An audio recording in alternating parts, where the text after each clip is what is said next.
कश्मीर में एक चरारे शरीफ की मजार थी जो सैकड़ों साल पुरानी थी, उसे जला के ध्वस्त कर दिया गया और जलाने वाला कश्मीर भाग गया। उसके बारे में कोई नहीं बोलता। सेकुलरिज्म का सूरमा उत्तर से दक्षिण तक चुप बने रहते हैं।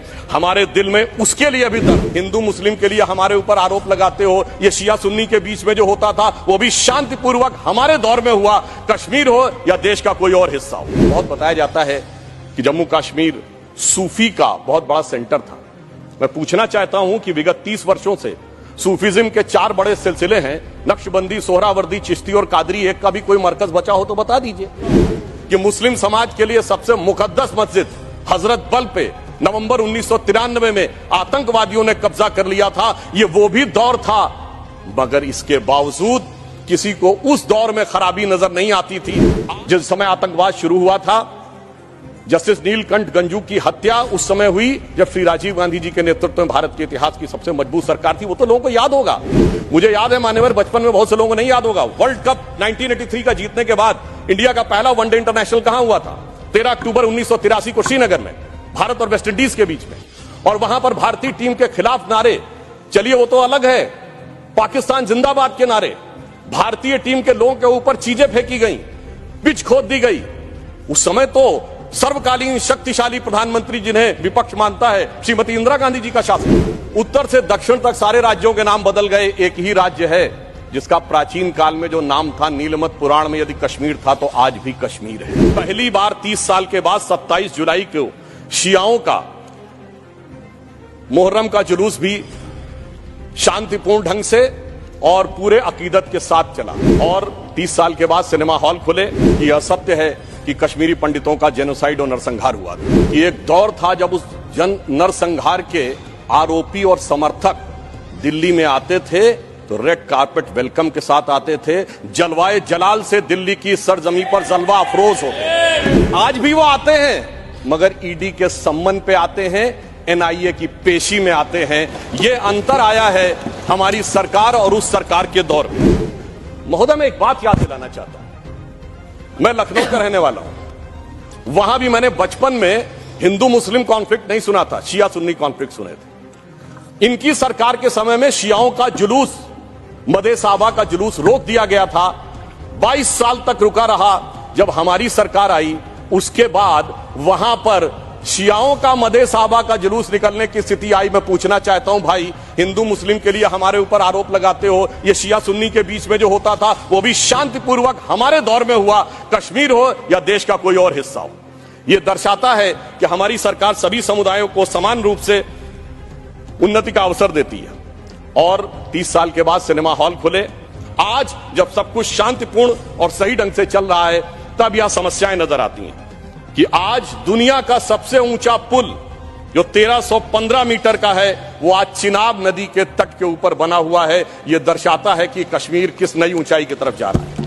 महोदय, मैं याद दिलाना चाहता हूं, हमारे बचपन में जिस जमाने में कश्मीर में आतंकवाद फैला था तो हम लोग कहते थे झेलम नदी का प्राचीन वैदिक नाम है वितस्ता और चिनाब का है अक्सिनी। तो हम कहते थे बो दिए विष बीज किसने, अब वितस्ता ने पुकारा, क्यों झुलसता जा रहा कश्मीर नंदन वन हमारा।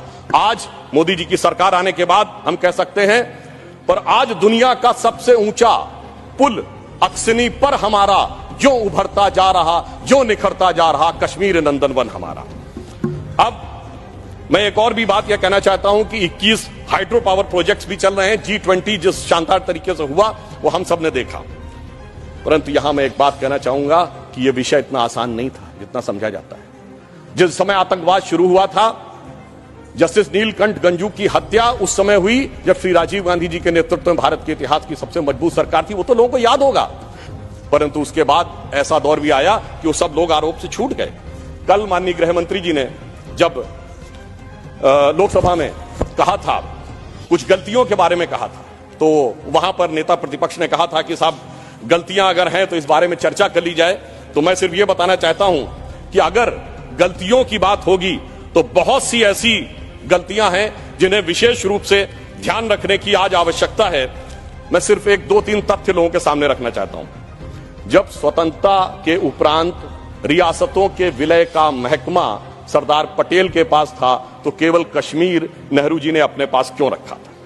नंबर 2, 1946 में महाराजा हरि सिंह जी के विरुद्ध विद्रोह के आरोप में जब शेख अब्दुल्ला जेल में बंद थे तो पंडित नेहरू स्वयं उनको छुड़ाने के लिए कश्मीर गए और वो भी गिरफ्तार हो गए। यह बात मौलाना आजाद ने अपनी किताब इंडिया विंस फ्रीडम में लिखी है कि इससे तत्कालीन कांग्रेस नेता बुरी तरीके से हतप्रभ हो गए। और इस परिस्थिति में जिस समय पाकिस्तान ने आक्रमण किया उसे कबायली आक्रमण क्यों कहा गया, सेना का आक्रमण क्यों नहीं कहा गया। और इसके अतिरिक्त मैं यह भी कहना चाहूंगा कि जिस समय यह कश्मीर का संघर्ष हुआ, एक फैक्ट रखना चाहता हूं, उस समय तो माउंटबेटन 30 जून 1948 तक वाइसरॉय थे। भारत की सेना अध्यक्ष जनवरी 1949 तक जनरल रॉय बूचर था और पाकिस्तान की सेना का अध्यक्ष जनवरी 1951 तक अंग्रेज था। तो भाई यूनाइटेड नेशंस में जाने की क्या आवश्यकता थी। गृह मंत्री जी ने बिल्कुल सही बात कही कि भाई उनको 1 साल तक माउंटबेटन को इसलिए रोका गया था कि बचे हुए कुछ मामले रिजॉल्व करने हैं। तो भाई मैं पूछना चाहता हूं कि उनको क्या मेहमान नवाजी के लिए रखा गया था। जब यहां थे, दोनों तरफ के सेना अध्यक्ष भी अंग्रेज थे, तो यूनाइटेड नेशंस क्यों गए। इसलिए मैं कह सकता हूं एक गलती नहीं, भयंकर गलती थी जिसका खामियाजा आज तक सरकार को भुगतना पड़ रहा है। और फिर इतना ही नहीं, करेस्पॉन्डेंट ऑफ सरदार पटेल से बहुत स्पष्ट है कि वहां लिखा जा रहा था कि residual powers will be vested in the interim government of Jammu and Kashmir, जिसको सरदार पटेल के इंसिस्टेंस के ऊपर यूनियन गवर्नमेंट कर दिया गया।